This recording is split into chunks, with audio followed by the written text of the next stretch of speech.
Does this look dead to you? Everything you're watching was filmed during Thailand's low season. Fewer tourists?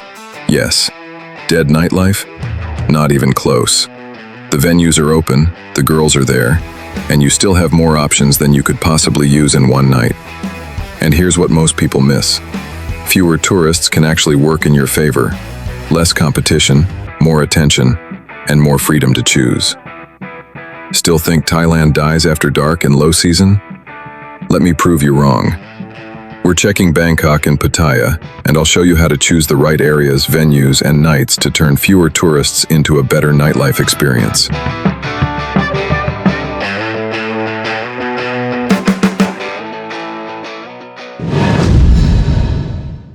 Let's establish one thing first. What exactly does dead nightlife mean? For me, it doesn't mean fewer people walking down the street or a few empty tables early in the evening. Dead means venues are closed or barely operating. The atmosphere is flat, and once you arrive, there are hardly any real options. One quiet street filmed at the wrong time proves nothing. In both Bangkok and Pattaya, the real crowd and atmosphere are often inside the venues, and some areas start much later than others. So here's the test. Are the main areas active? Are the venues operating? And do you still have enough choice, girls, entertainment, and atmosphere for a proper night out? If the answer is yes, the nightlife isn't dead. It's simply less crowded, and those are two very different things.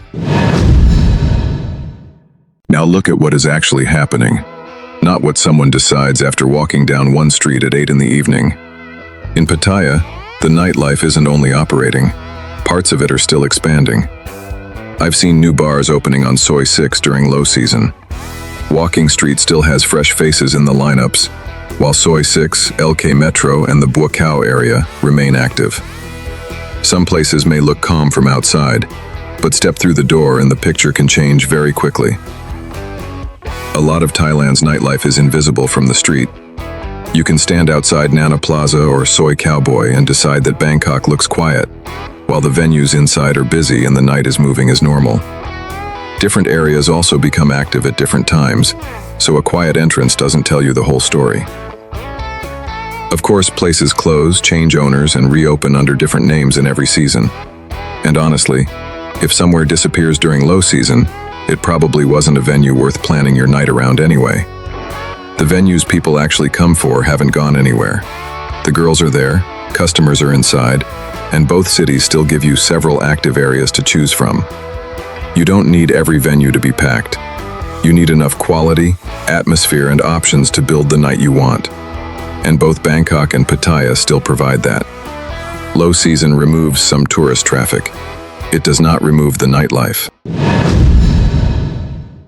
Bangkok is where the idea that low season kills the nightlife begins to fall apart. The city doesn't rely only on holiday tourists. It also has expats, business travelers, local customers, and visitors from across Asia. Low season may thin out the streets, but Bangkok's customer base doesn't simply disappear. Start with Soi 4 and Nana Plaza. The bars on Soi 4 become active earlier, while Nana builds later in the evening. The entrance may look relatively calm, but inside, the popular venues are busy, the lineups are there, and the night continues as normal. On a regular weeknight, you may not see people filling every corner, but you can get a better seat, move between venues more easily, and take your time choosing where to stay. Friday and Saturday bring more groups, more energy, and sometimes queues at the most popular places. Soi Cowboy is smaller, so the differences between venues are more obvious. One place can be busy, while the venue next door feels flat. But that happens in every season. Sometimes a quiet venue tells you more about that particular venue than it does about Bangkok. That's the real choice. If you want maximum energy, come on Friday or Saturday. If you prefer easier access, more attention, and less competition, a regular weeknight may actually work better. Low season reduces some of Bangkok's visible street traffic. It doesn't remove the choice. In Bangkok, selecting the wrong venue or arriving at the wrong time usually tells you more than the season does. Pattaya still has more choice than you can use. Literally, when I'm in Pattaya, Some nights I feel like I'm missing out. I'm on Walking Street thinking about Soi 6. Then I'm on Soi 6 wondering what's happening on Soi Boomerang. And somewhere in between I remember that I haven't even checked LK Metro. Low season, and somehow still too many options. That's because Pattaya isn't built around one nightlife street. It has several separate areas, each with different venues, formats, and operating times. Fewer tourists may reduce the intensity, but they don't remove that choice. Walking Street alone can take your entire night. The major go-go venues remain open, the lineups are there, and later in the evening the popular places still become busy. Add the nightclubs, live music bars, and smaller side streets, and you can easily stay there until closing without seeing half of it. Soi 6 starts earlier and gives you a completely different format. The choice is visible directly from the street. New venues are still opening, and simply walking the whole street before deciding where to stop takes time. Then you still have LK Metro, the surrounding Buakhao area, and Soi Boomerang. More venues, more variety, and all within easy reach of each other. Not every place will be packed, but it doesn't need to be. One traveler only needs a few good options in one night, and Pattaya gives you far more than that. Low season doesn't leave you searching for somewhere open. It leaves you deciding which active area you're willing to miss. That is the opposite of dead nightlife. Now imagine walking into a bar and seeing 5 girls for every guy, sometimes even more. Who do you think gets ignored? Definitely not you. I'm not saying this happens in every bar every night. The popular places can still be busy, especially on weekends. But the maths is simple. Low season brings fewer customers. The venues and the lineups don't disappear with them. So instead of fighting for a good seat or someone's attention, you can sit where you want, talk for longer, and properly check the vibe. No rush. If it doesn't click, finish your drink, walk to the next venue and compare. And if you decide to come back, chances are your first choice hasn't disappeared. The girls and staff are less rushed as well. More time, more conversation, and usually better service. One warning though, when you're one of the few guys in the room, extra attention can quickly become extra drink requests. Enjoy it, but you decide the pace. Attention doesn't create an obligation. In high season, you chase attention. In low season, attention chases you. And that is the simple reason why fewer tourists can sometimes give you a better night. Let's be clear. I'm not saying that a completely empty venue with zero energy is somehow a good thing. If the room feels flat, the girls look bored and nothing is happening, move on.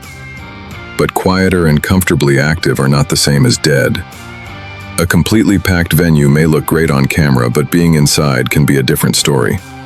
You may get a bad seat, feel squeezed into a corner, and see the staff rushing between customers. The room has more energy, but your own experience may actually be worse. The low season sweet spot is somewhere in the middle. Enough customers to create an atmosphere, the lineup is there and the room feels alive, but you still have enough space to enjoy it. A venue can be busy without being packed. And in Bangkok or Pattaya, if one place feels too quiet, you're rarely stuck. Walk to the next venue and find the atmosphere that works for you. I don't need every venue packed. I need it alive.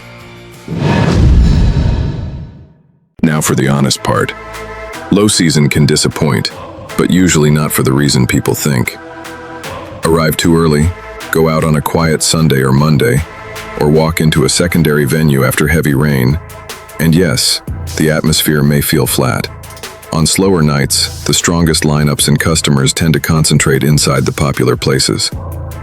But people make the same mistakes in high season. They follow outdated recommendations, judge an entire area too early, or stay inside a venue with no vibe, and then blame the season. High season crowds can hide a weak venue. Low season exposes it much faster. The smart approach is simple. Start with proven venues in the main areas, arrive at the right time, and if the atmosphere isn't working, move. In Bangkok and Pattaya, another option is normally close. The problem is that lineups, management, and venue quality can change quickly, faster than any YouTube video can follow. That's why I keep current venue reports, warnings, and live updates inside the private Lazy Nomad Telegram. If you're traveling soon, You'll find the details below. Don't confuse a bad venue, bad timing, or simply a bad decision with a dead season. But that's another story. Well, let's be honest. We don't come to Thailand for investment purposes. But low season does come with a financial bonus. Hotels are often cheaper, room availability is better, and depending on your route and dates, flights may cost less as well. Nothing is guaranteed, but any money saved before the night begins leaves more budget once you arrive. Just don't expect the nightlife itself to suddenly go on sale. Drinks and venue prices generally stay the same. The real advantage is better access, more attention, and less competition, not cheaper prices. But if you save money on flights and hotels, you can stay longer or have more money available to waste. Pardon me, to invest responsibly in Thailand's nightlife. Low season may not make the night cheaper, but it can make the entire trip much better value. So better deal or dead after dark? Based on Bangkok and Pattaya, my answer is simple. Yes, low season nightlife is a great deal. Not because it's cheaper, but because you often get more from the experience. The main areas stay active, the choice remains, and fewer visitors can mean more attention and less pressure. High season wins for packed streets and maximum energy. Maybe it's my attitude, but I prefer looking at the advantages. Better seating, more time, and a more personal experience. I'll take that. If you agree, subscribe for more first-hand guides. If you disagree, subscribe too. We clearly have more to discuss. For current venue reports, practical advice, and the stories that don't make YouTube, the private Lazy Nomad Telegram is linked below. For me, low season isn't a compromise. It may actually be the smarter choice. Thanks for tagging along with Lazy Nomad. Until our paths cross again in the neon-lit streets of Southeast Asia, keep exploring, but always keep it lazy. Good night, and see you on the next adventure.